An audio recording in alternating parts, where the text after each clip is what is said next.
Hello' মোৰ মৰমৰ ছাত্ৰ ছাত্ৰীসকল, আজি আমি লৈ আহিছোঁ তোমালোকৰ ক্লাছ 10ৰ এৰাবিক ছাবজেক্টৰ ফাইনেল কুৱেশ্যন 18।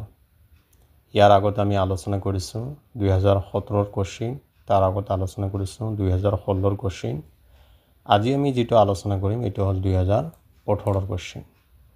অৰ্থাৎ 2018ৰ কুৱেশ্যন ফাইনেলত কি কি কুৱেশ্যন আহিছে এইবিলাক কুৱেশ্যন আমি আলোচনা কৰিম। আহক এতিয়া আমি আলোচনা কৰোঁ। এক নম্বৰ কুৱেশ্যনটো আছে কাইফা সিৰাতি নাসআলুহু মিনাল্লাহ, অৰ্থাৎ কেনেকুৱা পথ আমি আল্লাহৰ পৰা বিচাৰোঁ। কেনেকুৱা পথ আমি আল্লাহৰ পৰা বিচাৰোঁ। আমি জানো যে আমি আল্লাহৰ পৰা যিটো পথ বিচাৰোঁ এইটো হ'ল সঠিক পথ, সিৰাতাল মুস্তাকিম। এই পথটো আমি আল্লাহৰ পৰা বিচাৰোঁ। ইয়াৰ আনচাৰ এইটো হ'ব সিৰাতাল মুস্তাকিম। 2 নম্বৰ কুৱেশ্যনটো কোৱা আছে মা ইসমুন মালাকাল ওহি, ওহিৰ ফেৰিস্তাজনৰ নাম কি? এইটো বাৰ বাৰ আহে, মনত ৰাখিবলৈ চেষ্টা কৰিবা। ইয়াৰ আগৰ কুৱেশ্যনতো এই কুৱেশ্যনটো আহিছে যে ওহিৰ ফেৰিস্তাজনৰ নাম কি? আমি জানো যে ওহিৰ ফেৰিস্তাজনৰ নাম হ'ল হজৰতে জিবৰিল আলাইহিস সালাতু ওয়াস সালাম। 3 নম্বৰ কুৱেশ্যনটো কৈছে মান হুৱাল্লাযী লাইসা মিন উম্মতি, অৰ্থাৎ সেইজন কোন যিজনে উম্মত নহয় ৰাসূলুল্লাহ সাল্লাল্লাহু আলাইহি ওয়াসাল্লাম। ৰাসূলুল্লাহ সাল্লাল্লাহু আলাইহি ওয়াসাল্লামৰ উম্মত নহয় সেইজন কোন ব্যক্তি যিজনে ৰাসূল কৰিম সাল্লাল্লাহু আলাইহি ওয়াসাল্লামৰ উম্মত নহয়। আমি জানো যে ৰাসূল কৰিম সাল্লাল্লাহু আলাইহি ওয়াসাল্লামৰ উম্মত নহয় সেইজন ব্যক্তি, অৰ্থাৎ দ্বিতীয় নম্বৰ যেটো পাঠ আছে তাৰ 3 নম্বৰ হাদিস মোতাবিক সেইজন নহয় যিজনে সৰুক মৰম নকৰে, ডাঙৰক সন্মান নকৰে, শ্ৰদ্ধা নকৰে, সৎকৰ্মৰ আদেশ আৰু অসৎকৰ্মৰ পৰা মানুহক বাধা নিদিয়ে। সেইজন ব্যক্তি ৰাসূল কৰিম সাল্লাল্লাহু আলাইহি ওয়াসাল্লামৰ উম্মত নহয় বা হ'ব নোৱাৰে।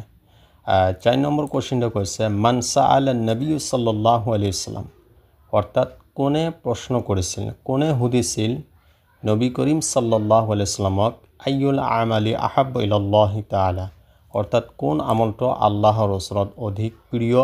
এই কথাখিনি কোনে প্ৰশ্ন কৰিছিল, কোনে সুধিছিল? আমি জানো এই কথাখিনি প্ৰশ্ন কৰিছিল, সুধিছিল হজৰতে আব্দুল্লাহ ইবনে মাসউদ ৰাদিয়াল্লাহু তাআলা আনহু। ইয়াৰ আনচাৰ।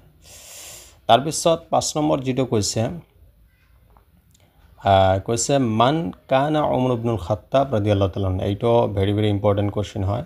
ইয়াৰ আগৰ কুৱেশ্যনতো এই কুৱেশ্যনটো আছিল যে মান কানা কোন আছিল উমৰ ইবনুল খাত্তাব ৰাদিয়াল্লাহু তাআলা আনহু, অৰ্থাৎ ওমর ইবনুল খাত্তাব রাদিয়াল্লাহু তাআলা কোন আছিল? আমি জানো যে ওমর বিন খাত্তাব রাদিয়াল্লাহু তাআলা আনহু মুছলমানসকলৰ দ্বিতীয় খলিফা আছিল। ইয়াৰ পিছত 6 নম্বৰ কুৱেশ্যন, 6 নম্বৰ কুৱেশ্যনটো হ'ল মান ওয়াদা তাৰিখল হিজৰি, অৰ্থাৎ হিজৰি চনৰ সূচনা কোনে কৰিছিল বা হিজৰি চনৰ আৰম্ভণি কোনে কৰিছিল বা হিজৰি চনটো কোনে ৰাখিছিল? এইটোও খুবেই ইম্পৰ্টেণ্ট কুৱেশ্যন হয়। আমি জানো যে এই চনটো হজৰতে ওমৰ ইবনুল খাত্তাব ৰাদিয়াল্লাহু তাআলা আনহুৱে ৰাখিছিল। 7 নম্বৰ কুৱেশ্যনটো হ'ল যে মা জাৰাতুল হামামাতু ফিন নাহাৰি, অৰ্থাৎ পাৰ্চৰাইট নদীত কি দেখা পাইছিল? পাৰ্চৰাইট নদীত কি দেখা পাইছিল? আমি জানো যে পাৰ্চৰাইট নদীত এটা অসহায় পৰুৱাক দেখা পাইছিল ডুব যোৱা অৱস্থাত বা ডুবি থকা অৱস্থাত দেখা পাইছিল। তাৰপিছত আমি 8 নম্বৰ কুৱেশ্যন তো আলোচনা কৰিম। 8 নম্বৰ কুৱেশ্যনত কোৱা হৈছে যে মা যা ক্বালাতিন নামলাতু লিনাফসিহা, অৰ্থাৎ নামলাতু মানে পৰুৱা চৰাই, অৰ্থাৎ পৰুৱা যে আছে পিঁপৰা, এই পিঁপৰা পৰুৱা, এই পৰুৱাটোৱে মনে মনে কি কৈছিল? মা যা ক্বালাতিন নামলাতু লিনাফসিহা, পৰুৱাটোৱে মনে মনে কি কৈছিল? এইটো এনচাৰখিনি অলপ ডাঙৰ হয়, কাৰণ পৰুৱাটোৱে মনে মনে কৈছিল যে এতিয়া মোৰ কৰ্তব্য, এতিয়া মোৰ দায়িত্ব হ'ল যে পাৰ্চৰাইটক ৰক্ষা কৰা, কিয়নো পাৰ্চৰাইটোৱে মোক ডুব যোৱাৰ পৰা ৰক্ষা কৰিছিল, মৃত্যুৰ পৰা ৰক্ষা কৰিছিল, ডুব যোৱাৰ পৰা। ইয়াৰ এনচাৰ এইখিনি হ'ব। পিছত আমি আলোচনা কৰিম ইয়াৰ এনচাৰখিনি। আৰু 9 নম্বৰ কুৱেশ্যনটো হ'ল ফি আইয়ি ছফি ইয়াদৰুছু জামিলানে, অৰ্থাৎ জামিলুন এক বচন বন্ধু, জামিলানে মানে দ্বিবচন, অৰ্থাৎ উভয় বন্ধু, দুও বন্ধুৱে কোন শ্ৰেণীত অধ্যয়ন কৰে বা কোন শ্ৰেণীত পঢ়ে? অৰ্থাৎ সালিম আৰু সুমন যে আছে এই দুয়ো বন্ধুৱে কোন শ্ৰেণীত পঢ়ে আমি জানো যে সালিম আৰু সুমন দুয়ো বন্ধুৱে 10ম শ্ৰেণীত পঢ়ে 10 নম্বৰ কোশ্চেনটো হ'ল লিমা ফাৰিহা সালিম আৰু সুমন অৰ্থাৎ সালিম আৰু সুমনে কিয় আনন্দিত হৈছিল ইয়াত কৈছে সালিম আৰু সুমনে কিয় আনন্দিত হৈছিল সালিম আৰু সুমনে আনন্দিত হৈছিল খেতিপথাৰৰ দৃশ্য চাই 11 নম্বৰ কোশ্চেনটো কৈছে মাজা ক্বালাতুত তাবিব অর্থাৎ ডক্টরজনে কি কৈছিল লে আহমদ বাদা ফাহসাহু অর্থাৎ আহমদক ডক্টরজনে পরীক্ষা করার পিছত আহমদক ডক্টরজনে চেকআপ করার পিছত কি কৈছিল অর্থাৎ আহমদক চেকআপ করার পিছত ডক্টরজনে কি কৈছিল ঠিক আছে এইটো অলপ ডাঙৰ হ'ব আৰু তাৰ পিছত 12 নম্বৰ কোশ্চেনটো কৈছে আতুহিব্বু আন তাকুনা লি ওয়ালাদান অৰ্থাৎ তুমি মোৰ পুত্ৰ হওয়াটো বিচৰা নে তুমি মোৰ পুত্ৰ হওয়াটো পছন্দ কৰা নে ভাল পোৱা নে এই কথাখিনি মান কলা কোনে কৈছিল হাজা এই কথাখিনি কোনে কৈছিল ওয়ালিমান আৰু কাক কৈছিল আমি জানো এই কথাখিনি মানুহজনে ইতিম লৰাজনক কৈছিল তাৰ পিছত 13 নম্বৰ কোশ্চেনটো হ'ল আইয়ো খেদমতি তুৰিদু হামিন্না আপুনি আমাৰ পৰা কি সহায় বিচৰা আপুনি আমাৰ পৰা কি সেৱা বিচৰা মান কলা হাজা ওয়ালিমান অৰ্থাৎ এই কথাখিনি কোনে কাক কৈছিল আমি জানো এই কথাখিনি হোটেলৰ কৰ্মচাৰীজনে কৈছিল কাক কৈছিল খলিদক কৈছিল তাৰ পিছত 14 নম্বৰ কোশ্চেনটো হ'ল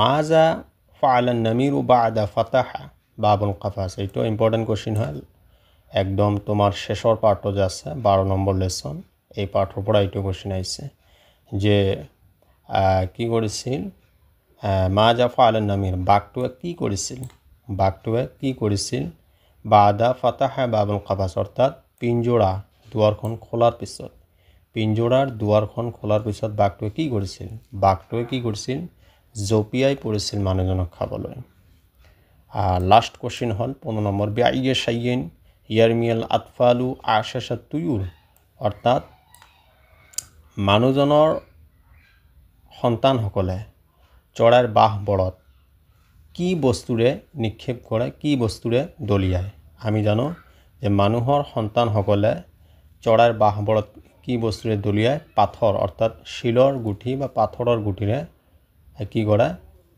দলিয়ায় বাহবোৰত দলিয়ায় ইয়াৰ আনসাৰ হ'ব বিল হিজাৰা ইয়াৰ আনসাৰখিনি মানে এটা শব্দ আৰু ঠিক আছে পাথৰ দি কি কৰে নিক্ষেপ কৰে সো এয়া আছিল কোশ্চেন এতিয়া আমি ইয়াৰ আনসাৰখিনি আপোনালোকক দেখুৱাম আনসাৰ ইয়াত দেওয়া আছে সিৰিয়াল টু সিৰিয়াল ওয়াইজত দিয়া আছে ঠিক আছে আপোনালোকে ভালদৰে চাই ল'ব আৰু নোট কৰি ল'ব যদি কাৰোবাৰ পিডিএফৰ প্ৰয়োজন হয় তেনেহলে কমেন্ট কৰিব কমেন্ট কৰাৰ পিছত মই আপোনালোকক এই পিডিএফটো কেনেকৈ পাব লাগে এই কথাখিনি কৈ দিম